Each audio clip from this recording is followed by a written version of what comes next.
Fala pessoal, nossa última aula desse módulo é a respeito da asfixologia forense. Vamos ver alguns aspectos, né? Antes de mais nada, entender o que é a asfixiologia forense, né? Estudo das asfixias. Então, das mortes ocorridas por conta de uma falta de troca gasosa, seja no pulmão, seja por constrição cervical, seja pelo que for. Quando a gente pensa nas asfixias, algo muito importante que é considerado que não há sinais patognomônicos na asfixia. Por muitos anos eu fiquei muito relutante com relação a isso e fiquei pensando por quê disso, né? Mas não tem nenhum sinal patognomônico, aquilo que se caracteriza como asfixia, porque simplesmente todo mundo no fim da vida vai morrer de asfixia. Uma asfixia entre aspas, né? Todo mundo vai morrer porque não tem mais uma troca gasosa. E isso o SVO me ensinou muito. Porque você tem vários sinais que você vê nas asfíxias, por exemplo, de enforcamento, de estrangulamento, etc., que você vê por mortes naturais. Porque há uma hipóxia e essa hipóxia simplesmente vai gerar alguns resultados que você vê parecidos nas asfixias. Então não tem nenhum sinal que você olhe para ele e fale, isso é devido à asfixia. Não tem. Muito por conta disso. E para a gente entender, alguns sinais externos são característicos das asfixias, que são a cenose da face e a parte mais periférica do corpo, né, os leitos ungueais, que quer dizer a unha, né, a região abaixo da unha no dedo, a espuma na boca e no nariz, que a gente chama de cogumelo de espuma, muito acontece no afogado. Na medicina legal, via de regra, como a gente está falando de questões, a gente pode bater o martelo. Via de regra, quando se fala cogumelo de espuma, quer dizer a respeito de um afogamento. 99% das vezes. Então, se você viu cogumelo de espuma em alguma questão, você marca afogamento. E ecmoses externas, muito devido à luta e etc. Beleza. Alguns sinais internos. Se considera ali uma tríade de asfixia. E essa tríade de asfixia, como eu falei, pode acontecer por diversos outros motivos. Ela não é só da asfixia em si. É mais uma tríade de hipóxia. Eu corrigiria melhor. Que é um sangue mais fluido, escuro, a congestão polivisceral. Então fica. O que acontece? Como a gente está com pouco oxigênio no sangue, o corpo pensa, pô, eu vou mandar sangue para onde está mais importante. E aí tem essa congestão por conta disso, porque tem esse acúmulo de sangue. O que é a congestão? É um acúmulo de sangue. Então tem esse acúmulo de sangue nos órgãos mais importantes, nas regiões dos órgãos mais importantes, que são os vitais. Você não precisa do seu dedo para você sobreviver, mas você precisa do seu coração, você precisa do seu fígado, você precisa do seu rim para sobreviver. Então há essa congestão polivisceral nas vísceras e sai do dedo. Então muitas vezes tem a cianose periférica e tem essa congestão polivisceral. E muitas vezes você encontra as manchas, os sinais, ou petequias de Tardier, que são os pontinhos vermelhinhos que muitas vezes ficam no pulmão, no coração, que são muito devido a essa hipóxia, por conta de alguns rompimentos de alguns capilares, por conta dessa falta de oxigênio. Então pode acontecer em vários lugares, né? Subconjuntival, que é na conjuntiva, no olho, subpleural, que é no pulmão, subepicárdica, que é no coração. Beleza.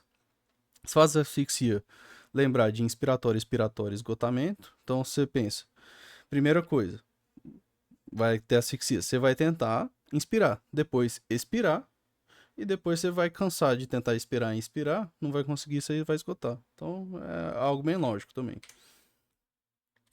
E estudando as estias por obstrução das vias respiratórias, a gente tem as sufocações e as constrições cervicais. A sufocação direta é quando alguma coisa entra na via aérea superior, ou até na inferior também, e impede que haja uma troca de ar do pulmão para o mundo, né? Então, é, você tampa a boca, tampa com algum objeto, engole algum um chiclete, sei lá, que seja bem grande, capaz de tampar, uma bolinha de gude, uma moeda. E isso é uma sufocação direta, porque ele corta diretamente o ar de entrada do pulmão. Já por constrição cervical, tem três tipos: o enforcamento, estrangulamento e a esganadura, que é quando essa falha nessa troca gasosa, né, de não deixar o ar entrar, acontece por conta de uma constrição, não algo que está bloqueando. A via aérea está pérvia, só que tem algo de fora que está apertando essa cervical, apertando essa traqueia, que não consegue fazer essa troca gasosa entre o pulmão e o ar ambiente, o meio ambiente. Existem três tipos, que é o enforcamento, estrangulamento e esganadura. O enforcamento é quando é usado o peso do próprio corpo para realizar ali essa constrição cervical. Então é aquele tipo que a gente conhece. E aí vamos pensar na lógica de como que é esse enforcamento. A corda vai estar lá em cima do pescoço. Por quê? Precisa de todo o peso da vítima, da pessoa, para poder tampar a via aérea. Então vai ser um sulco, vai ser uma lesão, né, ali da corda, mais em cima. Então vai estar acima da traqueia. Ela vai estar descontínua no nó, porque tem um nó atrás da cabeça dele.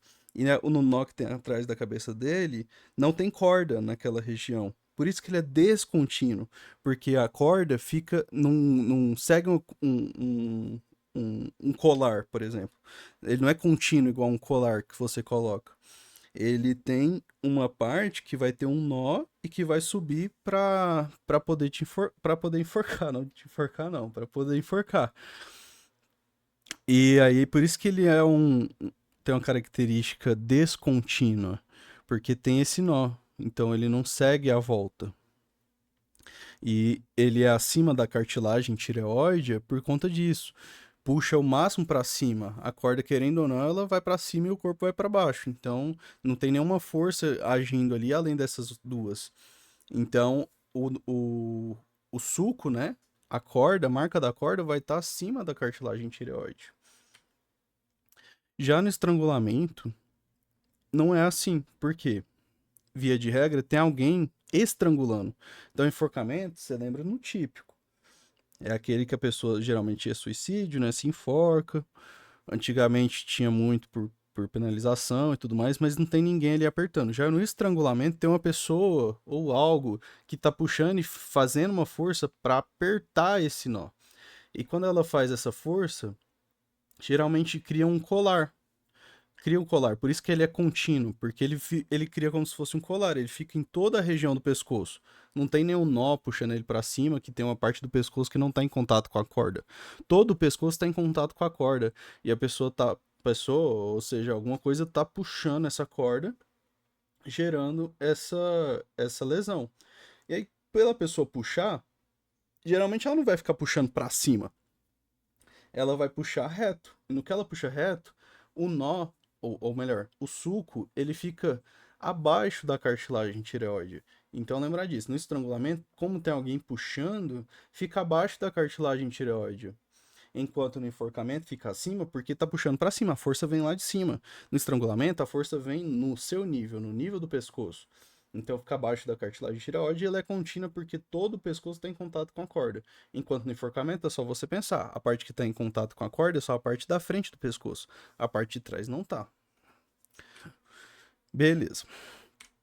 E aí, além dessas duas que são geralmente corda, ou um cordão, algo do tipo, tem a esganadura, que é quando se realiza através das mãos. Sempre as mãos. Sempre as mãos.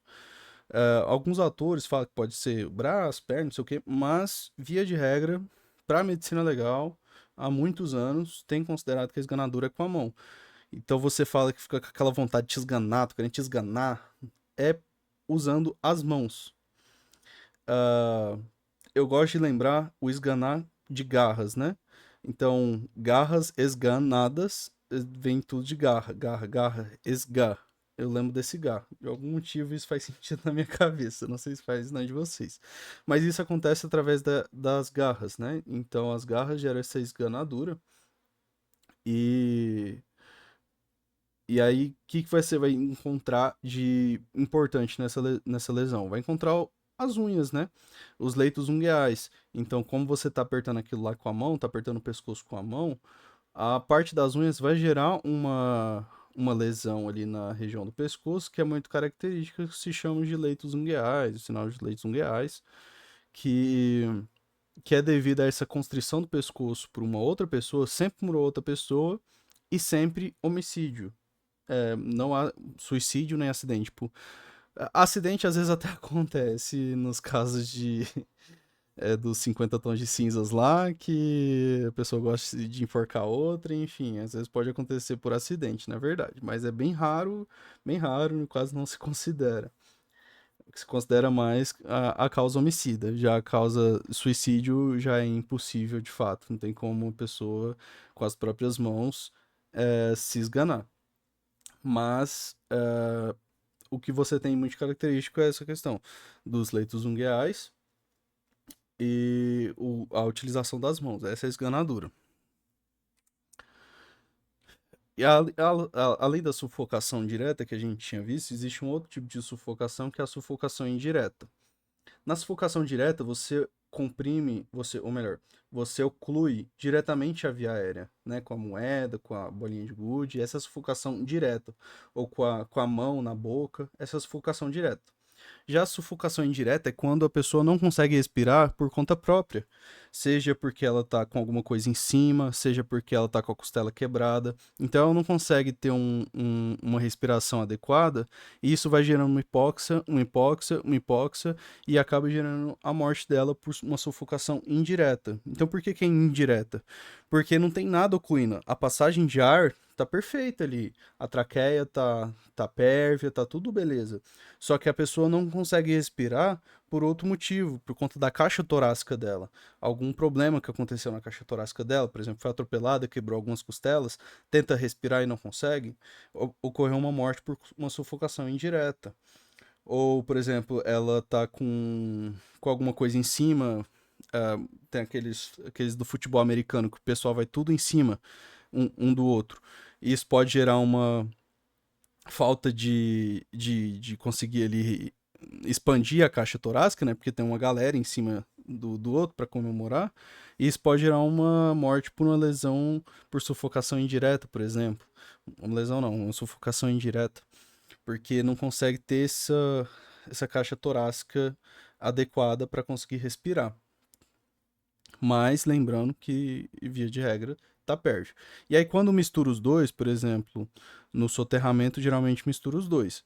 E aí pode se considerar uma sufocação mista, vai depender muito de literatura. Mas beleza. Sufocação direta, é isso. Agora por modificação do meio ambiente, igual eu tava falando, do afogamento, soterramento e o confinamento. No afogamento, ele pode acontecer principalmente de duas formas. Ele pode ter o afogamento total, que é quando o corpo está totalmente submerso na água, e um afogamento parcial, que é quando só os orifícios respiratórios, então só o nariz e a boca, estão submersos na água. E aí é um afogamento parcial, que não foi total, não foi todo o corpo que foi submerso na água. Nesse afogamento, tem dois tipos importantes, eu vou pular e depois eu volto naquele slide, que é o afogamento azul, que é o que é comumente visto, né? Que é aquele na água, então se obstrui com água os orifícios de entrada, a pessoa não consegue respirar. Esse é o afogamento azul, padrão. Só que em alguns países, o Brasil é mais difícil por conta da temperatura da água do Brasil. Por mais que também possa acontecer. Mas em países mais frios, existe um fenômeno que se chama afogamento branco de Parrot, ou simplesmente afogamento branco, que é quando a pessoa, por exemplo, pula da ponte numa água muito fria e ela morre não porque ela não conseguiu respirar debaixo d'água, e sim porque a água estava tão fria que esse desbalanço gerou um desbalanço no centro respiratório, que a pessoa simplesmente desliga a respiração, ela não consegue respirar. Então, aquelas questões que indiretamente o nosso corpo já respira naturalmente, por conta dos sistemas, né, já do corpo, eles param de funcionar por conta dessa mudança repentina de temperatura da água. Então, essa é uma explicação feita, mas o que se encontra é que muitas vezes a pessoa morre e você não encontra dentro dela água. E aí você pensa, será que ela morreu de outra coisa? Não, pode ser por conta do afogamento branco, que é quando há essa mudança repentina, por exemplo, alguém pula na piscina, numa piscina muito fria, e a pessoa tá quente, e a pessoa simplesmente morre lá na hora. Você fica esperando ela subir, ela não sobe. Por quê? Às vezes tá na piscina, consegue até subir da piscina, mas não sobe porque ela já simplesmente desligou, por conta dessa mudança repentina de temperatura. Isso é o conhecido como afogado branco, afogamento branco de Parrot. A pessoa morre por conta dessas questões, por conta de uma outra questão que não seja a da água nas vias aéreas, que seria o afogamento azul. Então lembra de azul de água e o branco de gelo, que é por conta dessa mudança de temperatura. E não há essa aspiração de água, né? Aí o que eu fiquei de voltar aqui foram nas fases das asfixias no afogamento. Então você tem a fase de luto, que é que você vai tentar se debater contra a pessoa que está tentando te afogar, por exemplo, ou mesmo contra a água ali, tentando voltar à superfície. E aí depois você vai ter uma fase de apneia voluntária, ou seja, você vai parar de respirar voluntariamente. Vai tentar segurar esse ar, reter esse oxigênio, só que isso acaba acumulando muito CO2. Aí chega uma hora que a pessoa não aguenta e acaba aspirando, tentando puxar o ar. Só que ao invés de ar, como está debaixo d'água, há água, né? E com isso acaba indo a óbito. Então essas são as 3 fases da asfixia no afogamento: luta, apneia voluntária, respiração, de aspiração. Alguns sinais externos importantes. Esse enrugamento da pele não é muito importante, não. Mas o cogumelo de espuma, geralmente é importante. Geralmente há esse cogumelo de espuma. Então, parecendo uma questão cogumelo de espuma, muito provavelmente a resposta vai estar relacionada a afogamento. Lembrar que na água doce há uma hemodiluição. Então, às vezes a pessoa a água foi diluindo tanto, a pessoa tomou tanta água e ali naquela região ali também por osmose acaba tendo uma diluição de água nos capilares, nas veias, nas artérias, no vaso em si, que há essa hemodiluição. Então o sangue fica bem diluidinho porque está debaixo da água, né? Isso acontece na água doce. Já na água salgada há uma hemoconcentração, tá? E aí muitas vezes pode acontecer esses livores róseos, só que eu não gosto de usar esse termo, porque esse termo na verdade é uma asfixia de outra coisa, que é asfixia por CO. Mas ficam os livores mais, como o França fala, uns livores mais claros. Não fica aquele vermelho intenso como numa morte convencional. Um achado também muito importante nas mortes por asfixia são as manchas de Pautalf, que são manchas maiores que ficam nos pulmões. São essas manchinhas maiores que ficam nos pulmões, que muitas vezes é por conta dessa pressão de tanta água no alvéolo, que os alvéolos acabam se rompendo de forma muito brusca e de forma muito intensa, que acabam gerando essas lesões, que são as manchas de Pautalf. São diferentes das manchas de Tardier, porque a mancha de Tardier ela é um rompimento mais pontual, menorzinho, com menos intensidade, e ela fica com coloração um pouco diferente. Isso aqui já seriam as manchas de Tardier, por exemplo, esses pontinhos aqui, enquanto essas manchas seriam as manchas de Pautalf. Essas manchas de Pautalf são muito vistas, quase que patognomônicos, que eu não falei que não existem, né? Mas quase patognomônicas do afogado. É porque às vezes, muitas vezes pode acontecer também no edema de pulmão, enfim. Mas na medicina legal, pensando em prova, mancha de Pautalf também é igual a afogamento, assim como cogumelo de espuma. Então, são as manchas de Pautalf, beleza? Soterramento. Aquele padrão, né? Quando cai terra em cima da pessoa e a pessoa acaba aspirando aquele material, aquela terra ali, e acaba morrendo por conta dessa aspiração. Então você troca o meio gasoso, o ar, por terra, por um meio sólido. E ela não consegue respirar por conta desse material, por conta dessa terra. Então, senão esse aterramento vai ter tudo. E aí vai misturar, por exemplo, no nossa focação indireta, eu esqueci de pontuar, mas focação indireta também é importante uma coisa que se chama máscara ecmótica de Morestin, que ela está muito ligada a um sufocamento indireto. Não vou explicar os meios técnicos de por que acontece essa máscara ecmótica de Morestin, mas é só lembrar, a máscara ecmótica de Morestin tem relação com a sufocação indireta, que é um fenômeno que acontece, que vocês depois quiserem pesquisar, na internet vocês acham diversas imagens, mas sempre lembrar, max ecmótico de Morestin geralmente é sufocação indireta. É como eu falei no soterramento, né? Além de trocar o meio gasoso por terra, você também tem uma limitação muitas vezes da respiração. Então, o tórax não consegue expandir adequadamente porque está cheio de terra em cima da pessoa. Daí, é, há uma mistura ali no mecanismo de morte, tanto por uma sufocação direta, entre aspas, por esse material, por essa terra que está entrando, quanto por uma sufocação indireta, entre aspas, que é por conta da limitação do tórax de conseguir fazer a sua movimentação para você respirar no soterramento.